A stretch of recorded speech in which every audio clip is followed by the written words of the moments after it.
Hello everyone, today I'm going to show you how to share YouTube link to Instagram story. So first of all, we will just open the YouTube application on my mobile device as well. So after next you will be just choose the any of video on YouTube. Simply just tap on it on this video. So after when you just open the video on YouTube, simply just tap on it share icon, you will see, and you will just copy the link from here as well.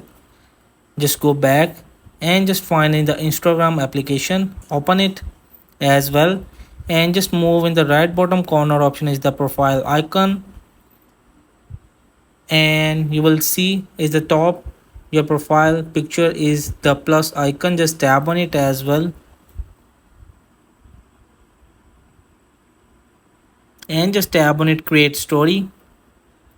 So simply just tap on it camera, and you will just click any of picture with black, and just tap on this emoji icon on the top, and just finding the link option as well, and from here you will just paste your link and just tap on it done.